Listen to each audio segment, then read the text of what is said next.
Order. We'll resume the meeting, and we'll now turn to the next of the three issues that we consulted on, which is the increase to the Strengthening Communities Fund.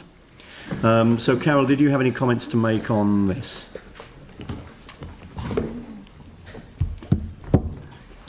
It's very clear, I think, as isn't it it? stands. On an amount, we've increased the amount, but it will be funded from the Capital Endowment Fund, and there's no rates impact. All right, that's fine. Are there any questions on this? So moved by Jake, seconded by Tim, and we'll now move to any debate. No debate. I'll put the motion. All those in. All right, James. All right, so. Oh, please, not. All right. I'll be very fast. All right, great. No, I will vote against it. It's all well and good to say that there isn't a cost because it's coming from the Capital Endowment Fund, but there is an opportunity cost. There are other things that then don't get done as a result of that. Being a councillor, is a tremendous privilege, but I actually think sometimes the harder part of the job is learning when to say no to things. It's very easy to hand things out. It's very easy to up funding. It's very easy to hand out increased grants. But the fact of the matter is, we're going through a tremendously difficult time in wake of COVID-19. And I think our real job is to cut our cloth accordingly. We're expecting those in the community to cut their cloth accordingly. They have to, and so should the council. So yes, it will be very popular to hand out a grants increase to community groups that do tremendously positive work. But I believe the prudent move is to cut our cloth accordingly, because that's what our community expects and requires of us right now. Thank you. Sarah. Thank you very much. And Councillor Goff is right, we need to make some choices, and sometimes those choices are really hard. But we also need to look at value and not just cost. This is the same approach that we took with supporting businesses in our COVID environment. But in fact, we didn't consult on our support for businesses. We simply made a decision to give some free parking in the central city, and we made a decision to not charge rental space leases and those kind of things outside. And just like councillors having to cut its cloth, community groups are having to cut its cloth, businesses are having to cut their cloth, we need to make these choices. We need to look at value. Our community groups have been as hard hit, if not more, than the businesses in the city, and they deserve our support just as much, if not more, than the businesses in the city too. They provide support for our most vulnerable, those who are currently losing their jobs, those who are not able to connect in a way that others can. They support tens of thousands of people in our community, and I'm really looking forward to us being able to support them in that work. Volunteer hours are incredibly important for our communities, and for every dollar that council puts in, we get $5 worth back through those volunteer hours. And so I'm really happy to support this today, and it's why I put forward the proposal initially. Thank you. Melanie. I wholly support an increase to the Strengthening Communities Fund, and I'm really pleased that this is more than the 5% that we consulted on too. And of course, the majority of submitters to the annual plan supported this as well. These funds are given to groups and made largely or completely of volunteers doing wonderful work to support social and environmental aspects of the city, and cultural, in fact, which is 3 of the 4 well-beings. Every dollar spent, like Sarah's mentioned, brings back many dollars of value, much of it unmeasurable. And the impacts of COVID had affected community groups. Many have severely reduced budgets due to decreased rents from facilities they might run, or they may be facing higher costs for providing community events that are crucial at this time for social cohesion. It's our duty as elected members to support these organisations that use these funds and support them when they need it most, and we need them the most. Thank you. Pauline. Look, thank you, and I totally agree with Councillor Goff. We're in a very, very difficult time post-COVID. We have also been in difficult times post-earthquake, and it's well recognised that Christchurch's strong communities at the time of the quake really, really helped us in our recovery. And that was a result of, partially, the council historically supporting our community organisations through our funding here, through community boards and through advocacy. So I think it's correct that we signal that we recognise the importance of community organisations in any recovery, and especially in times of no crises. Strong communities make healthy society, and we have to respect close communities.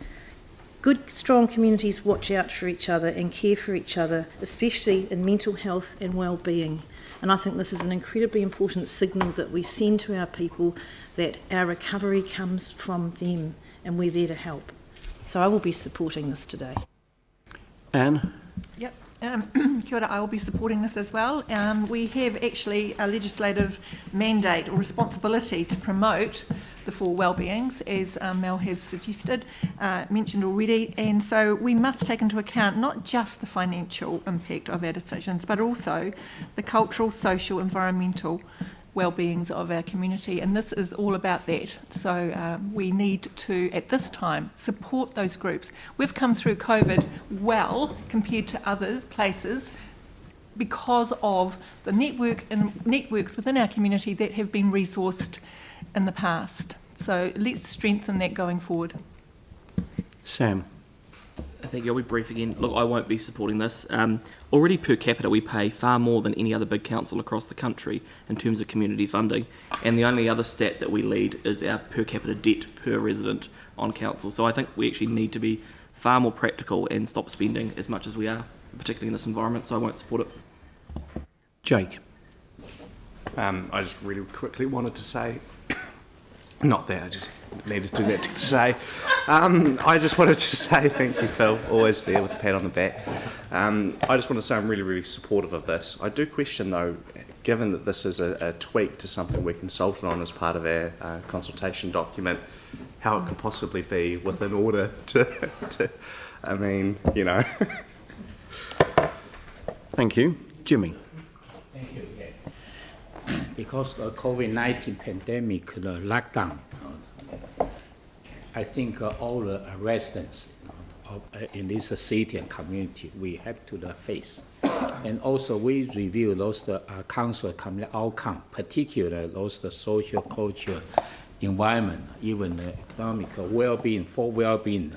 We are partnership with those the community, particularly those community groups. It's not that we're going to funding to them. Actually, they also to assist the council. You know, we can achieve our goal. We can fulfill our duty to comply of our community outcome. For instance, like a resilient community. You know, to give people a strong sense of community, also active participation in civic life and keep a safe and a healthy community. Whether council, we alone, we can achieve, we can arrive it. No, that's impossible. We have to, you know, to working together, collaborate with all those community, we can achieve, arrive our goal. So this extraordinary time, and we working together, and we're going to maybe specific amount of funding to them. We're working together as a genuine partnership to achieve our common goal. So that's why, you know, this 5%, even up to 500K, that's reasonable. So I fully support this recommendation. Mike? Thank you. Just quickly, in response to Jake, obviously we seeked advice on this well ahead of time, not in the last minute, and we were informed that this was not a significant change, hence the fact that it's in front of us now. I'm glad you actually moved it. Excuse me. Let's let the debate continue. So this is actually quite straightforward in my opinion, and we've had once again some very good debates from people supporting this recommendation, not so much my colleague over there, but that's fine. That's a matter of opinion. But to me, it's straightforward. This is whether you actually support community or not, and that is why I'll support it, because I support community. Aaron? Yeah, this is an interesting one because though I didn't disagree with it when it was at the 320, we did have the increase by 180,000, and that's a 40% increase, which at this table is not significant apparently. And just like when our rates go up over a few years by 40%, it's not significant. It's just a few cents here and there. So that often is the discussion. So I don't disagree with Jake that the percentage change wasn't insignificant. I thought it was a significant change, even though the quantum doesn't appear to be in the size of our budgets. But the real kicker for me is, and I went to our community liaison meeting yesterday in our ward, and we heard from the different groups. The real kicker for me is that in our area, we don't get our fair share of this pie. We get the least amount per capita because we don't have the levels of deprivation that everyone else has, apparently, because of the way the mesh blocks are done. So our poor people aren't as poor, apparently. So that's the way it goes. So yeah, we'll be on the losing end of this stick again, but the main thing is that we'll get to put the most into this pot. If ever there was a time that we needed to strengthen communities and support community organisations, surely that time is now. We're supporting the economic recovery. We've already passed some resolutions in the early part of the COVID crisis to do that. This is about supporting the social recovery. That's what this is about, and that's the reason that I support it. So, Jake, you've already spoken. Tim, did you have anything you wanted to add? All right, so I'll put the motion. All those in favour say aye. Aye. Against? No. No. Let's take a division on that for consistency. We can just raise our hands if it's quicker. We'll take a division, please. Yeah, this is better.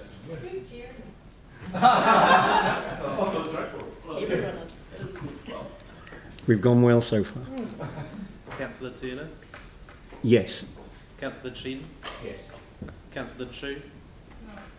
Councillor Coker? Aye. Councillor Cotter? Aye. Councillor Daniels? Aye. Councillor Davidson? Aye. Councillor Galloway? Aye. Councillor Goff? No. Councillor Johansson? Yes. Councillor Kewen? So is that a yes or a no? That's a not an overly convinced no. Councillor McDonald? No. Councillor Major? Was that a yes? Yes. Yep. Councillor McClellan? In spite of Mike's contributions, yes. Councillor Scandrett? Yes. Councillor Templeton? Aye.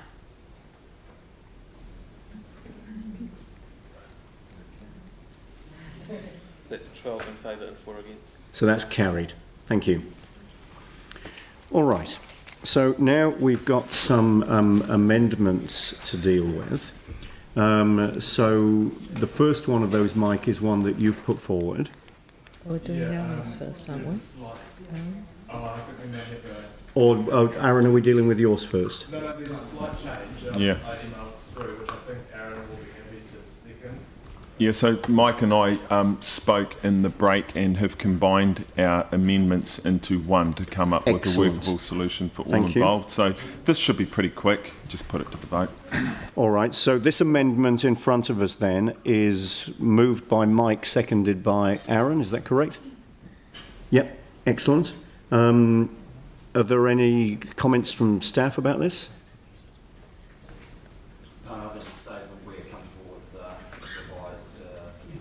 All right, so it's capable of being implemented if it passes, and you're comfortable with it? That's correct. All right, that's fine, thank you. Any questions on this?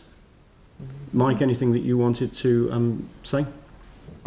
Just quickly, and look, I think this is a really good outcome. This shows we're listening to different communities. Obviously, the community that Aaron represents have obviously voiced their opinion quite loudly about a signalised intersection, and also we've seen a lot of submissions actually from people that want the cycleway along there to be progressed more quickly. So I think we get a win-win. We know that actually by folding that intersection into the cycleway, we're actually get funding from NZTA, which we should always try to be doing with our transport projects. So it's really good to see this is going to be moving forward, and we're trying to get a time frame in there to actually show that actually, although this is obviously quite a long cycleway, once the design and consultation is completed, we can get into that intersection area as well. So it's good.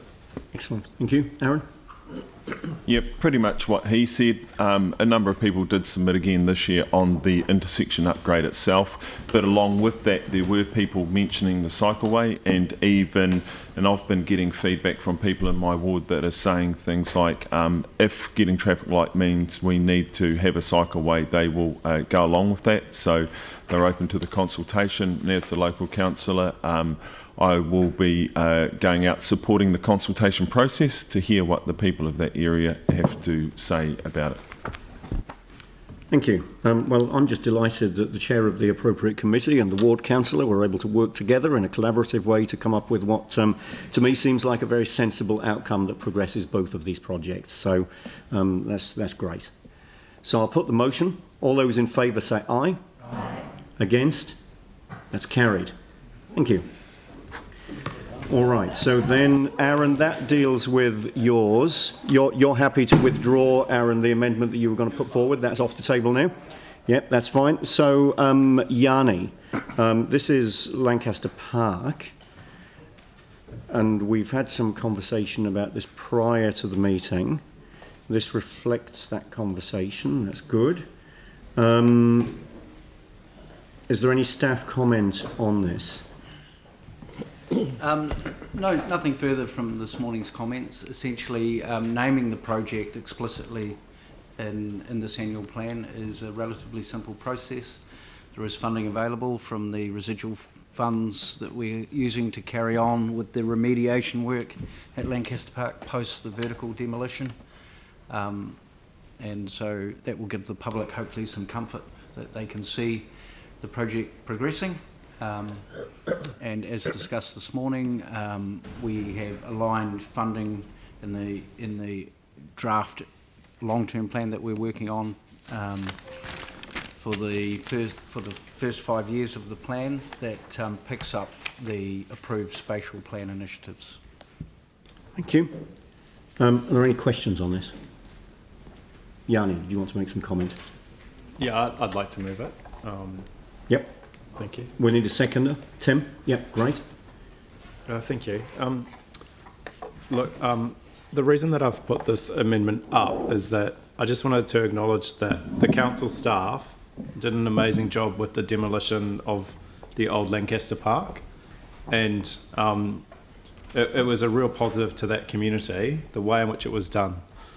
But the big question is what happens next, and that's what the community are really wanting to have visibility of. So I think having a dedicated project in our annual plan through our capital project on our capital project list is really essential to just give visibility to the community that things will keep progressing. The other advantage it has is that it means that there's two things that we can consider, not today, but by having the project in our annual plan, is we can consider places like Phillipstown, which have had a huge growth of intensification of housing, can have some of that funding that's contributed going back into the local area for a growth project. At the moment they can't because this isn't on our capital project list. And there'll be another decision-making process to decide whether that's appropriate, but unless it's on the annual plan, you can't even consider it.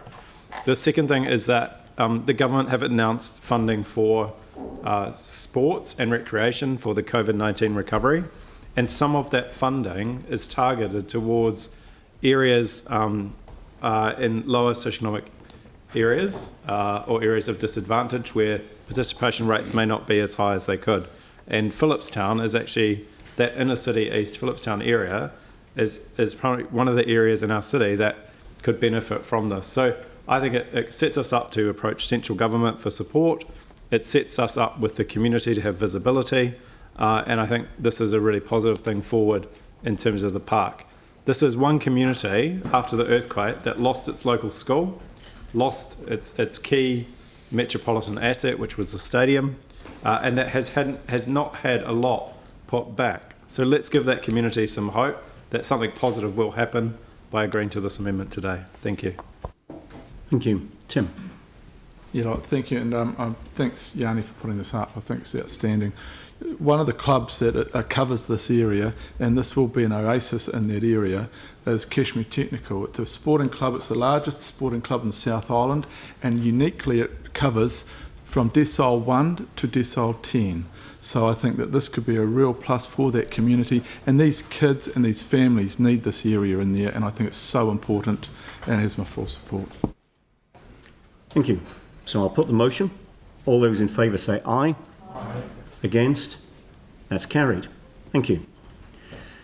Right. Before we move on to the remainder of the RES recommendations, I've got a further amendment that I'd like to move, which is that we increase borrowing by 1.6 million.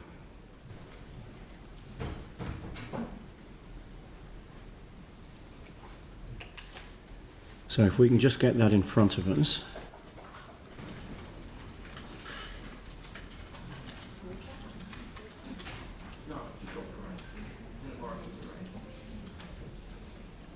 All right. Now, the reason for this is to bring the rates back to a 3.5% increase. We'll take some advice from staff shortly. In fact, let's take some advice from... Well, can I get a second for this first?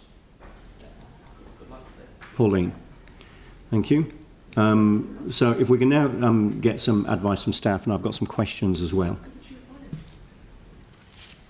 So perhaps if I could start. So we haven't quite got the resolution up there yet, but the resolution, I believe Andrew is going to say increase borrowing by 1.6 million so that the excess water charge does not increase the rates from 3.5 to 3.8. Okay. So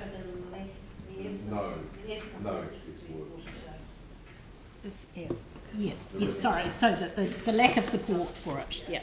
Can I just be clear that there is already provision in our rates for an excess water charge, and has been there for a number of years, but it's only been collected, I think, from one or two residents. So we do have it, it's just that we haven't been as targeted as we have done this time. So, the staff management view on this is very clear. We have a very strong principle that we should not be borrowing for OPEX. The COVID was a very unusual situation, and Council agreed to borrow specifically for the COVID impact on the loss of dividend and the loss of revenue. The result of that was that we ended up with an unbalanced budget that we have talked with you about previously. So staff do not support this borrowing because it was actually a council decision. It wasn't a COVID impact. And so this water charge, it was introduced both to reduce excessive water use and to reduce rates. We were very clear in the CD of what the rates impact would be if this option was not supported. We clearly spelt it out that it was a 0.3% impact.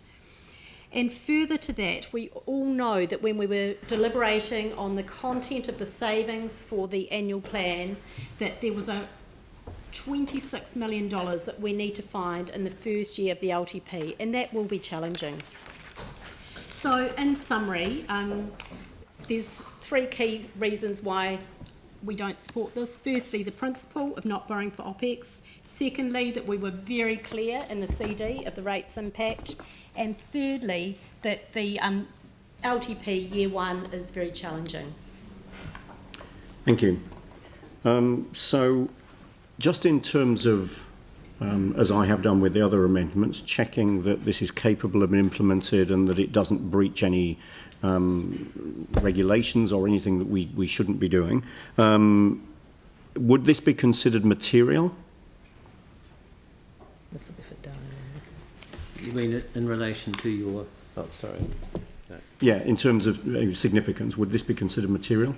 No, I don't believe it would be considered material. Okay, and would it be considered financially prudent? I don't think it makes any changes to our financial prudence, so I wouldn't be concerned by that either. And therefore, do you believe it would change the recommendation coming from the Audit and Risk Management Committee? No, I don't think. Did you say it would? I don't think it would change the recommendation. Andrew, I'm not sure that's a fair question to ask. All right, that's fair enough. Yeah. That's all right. Thank you. All right. So, are there any other questions on this? we alluded to in the audit and risk reports yesterday, and I guess the update from Kim around the having to resolve to be financially not a balanced budget. Do you have a view on our credit rating and I guess the additional impact we've already taken from borrowing more to bridge the gap? Any implications of that long term?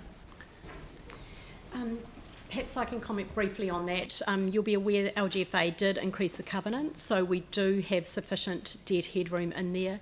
The S&P assessment of our credit rating will be done in about December 2020. We don't know what view they're going to take of councils, local government and the COVID impacts at this point in time. But if I could add, sorry to cut across, Standard & Poor's don't look short term, they look longer term. So if we're showing that we have a robust and sound budget for the 3 to 4 year period, that is what they'll focus on, not the immediate period. And so, just for my own understanding, if we were to drop our credit rating, would that increase our borrowing costs? Yes, it would. It would. Okay, thank you. Anne. Thank you. My understanding is that we have been erring on the side of caution with our borrowing and on the conservative, even though we have the opportunity to be able to borrow more under the LGF. You're talking about this council? Yeah. No, well, I'm talking about this situation we're in now. So I'm just wondering, am I understanding that correctly, that we've erred on the side of being conservative? I wouldn't actually say that, no. You'll recall when we were doing the modelling for you, we put up all of those scenarios around the various levels of OPEX savings as we were arriving at the rates. You know, it's challenging because our debt headroom is under pressure, not so much in this year, but in outer years. So I wouldn't say that we're being conservative, no.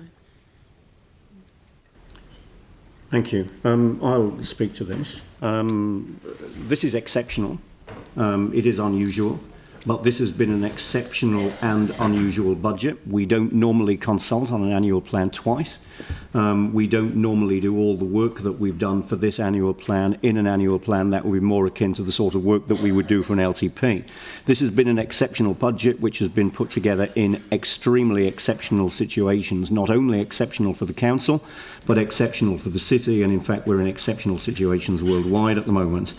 The water charging, the excess water charges proposal, it's worth noting, was put out in the second draft consultation for this annual plan. It wasn't part of the first draft consultation. This very proposal, which was something that was been worked on for the long-term plan, the only reason it was brought forward was because of the exceptional situations that we were in that saw us needing to consult on a second draft. None of this is something that we normally do, and clearly there wasn't an intention to do it, otherwise it would have been in that first draft for the annual plan. It is right to make the link between the excess water use not been adopted today, the excess water use charge not been adopted today, and this particular amendment. We set a parameter early in the piece around rates restraint, and this is absolutely aligned with that parameter. We're very aware of the hardship that people in our community are facing, and we're very aware of the desire to keep rates increases as low as we possibly can. This is absolutely aligned with that. Borrowing for OPEX is something that we wouldn't normally do, but in this budget we are already borrowing for OPEX. That's a decision that we've already made, or a decision that we made when we went out with the draft budget. The borrowing, the additional borrowing that this amendment, if it passes, would create, we've heard is not material in terms of significance. Remains within financially prudent levels. It remains within prudent ratios, and in fact it's worth noting that the overall borrowing quantum has dropped since the draft that we went out with, and this is well within the quantum of borrowing that we went out with for the draft annual plan. I would make the point, and I'm going to invite Dawn just to make some comment in a moment as well. I will make the point that this must be seen as exceptional, that this must not be seen as precedent setting, but needs to be seen in the context of this being an exceptional budget that we've been putting together under exceptional circumstances, and a further opportunity to find the right balance between outcomes and rates increases. Dawn, I should have asked you to comment after Carol, but I will invite you to do that now. So I want to reiterate what my officers have said. This is not something that we would recommend in terms of borrowing for the groceries, I think is the line that Carol usually says to us. And we must think about fundamentally the longer term impacts that we're also going to have to deal with. So my request of you as members, whatever decision you take, you must remember when we get into the LTP, you are going to have some very difficult and challenging decisions to make, and you will not be able to kick the can down the road in that situation. And I wish to reinforce that matter. All right, so this would have the effect of bringing the rates impact in this budget back to a 3.5% increase. Is there any further debate on this matter? Sam? Has there been a second development? Thank you, and I mean this is kind of a bit of a surprise, really. I wasn't aware of it this morning, or that it even was being contemplated. I wasn't aware of it till 20 minutes ago. Right, well that's fantastic. Okay, well look, I mean this is actually outrageous, and it speaks to a culture within council that we cannot sustain.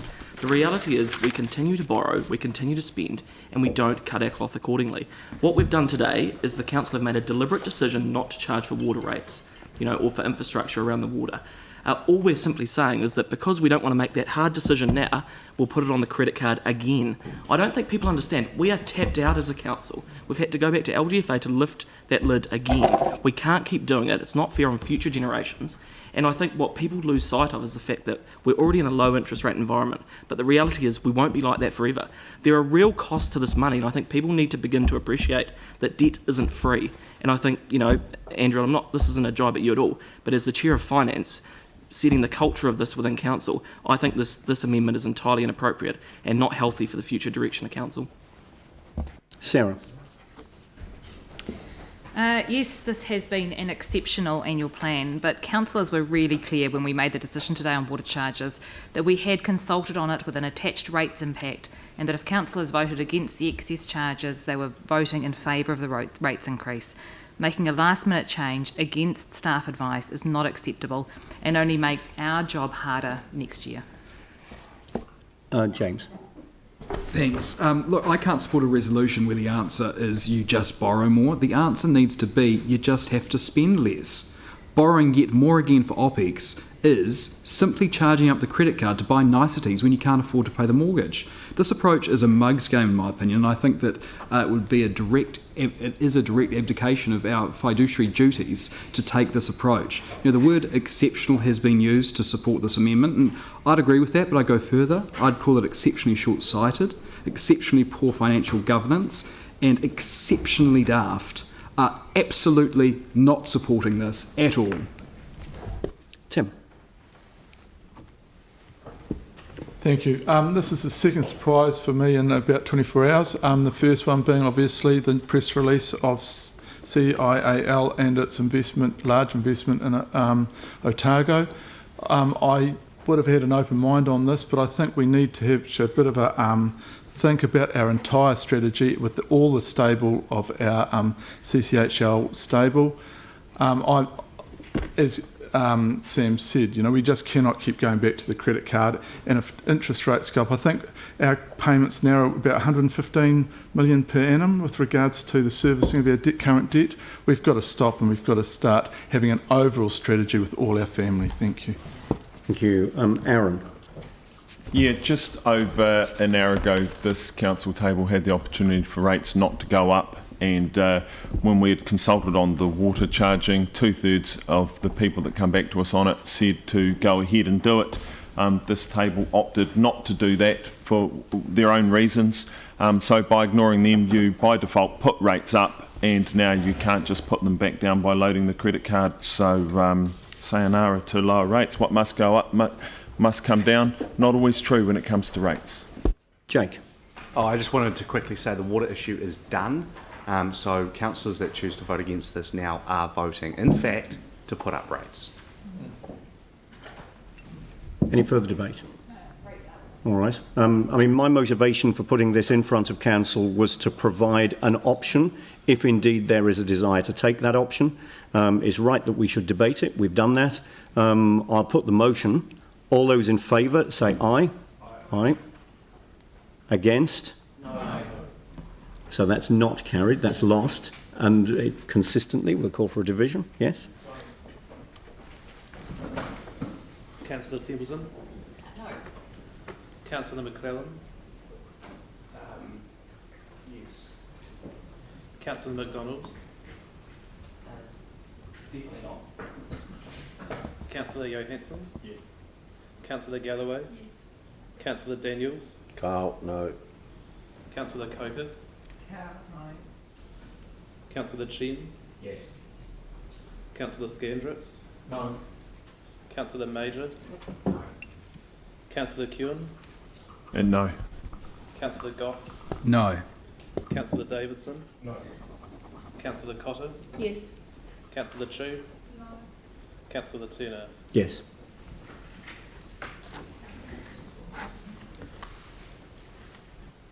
That's 6 in favour and 10 against. So that's lost. All right, so we now move to the balance of the Mayor's recommendations, which I'd indicated we would move as a block. So I'm happy to move these Mayor's recommendations. Do I have a seconder? James Daniels. All right. Is there any comment required from staff on these? Nothing? All right. No questions? Any debate? I'll put the motion. All those in favour say aye. Aye. Against? That's carried. All right, so now we are in a position to reinstate standing orders, which I'm happy to move. Sam is happy to second. All those in favour say aye. Aye. Against? That's carried. And the next resolution is to adopt attachments D to G, clauses 2.5 to 2.9, which again I'm happy to move. Do I have a seconder? Mike Davidson. All those in favour say aye. Aye. Against? That's carried. No. Sam voting against. We'll just note a vote against from Sam MacDonald. Sorry, the CapEx and OpEx all within that. So yes. You rattled through that one pretty quickly there, Andrew. All right, so yes, no. So people are voting against. Who's voting against? Okay. That's fine. All right. So that's carried. And then we've got... Yeah, can you note those against? Thank you. Got that? So those that voted against: Sam MacDonald, Catherine Chu, James Goff, and Aaron Keown. I can itemise it if you want, but if all right, it's the so that's CapEx and OpEx schedule primarily. That's carried, and then attachments D to no, that's the one we've just done.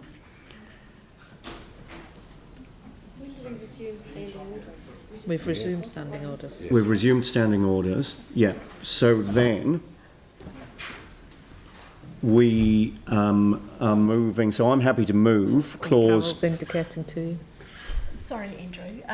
So we do actually need to take a break to recalculate the impact of the 3.8%. And so I'm just checking with Diane here, but I do believe this is the point.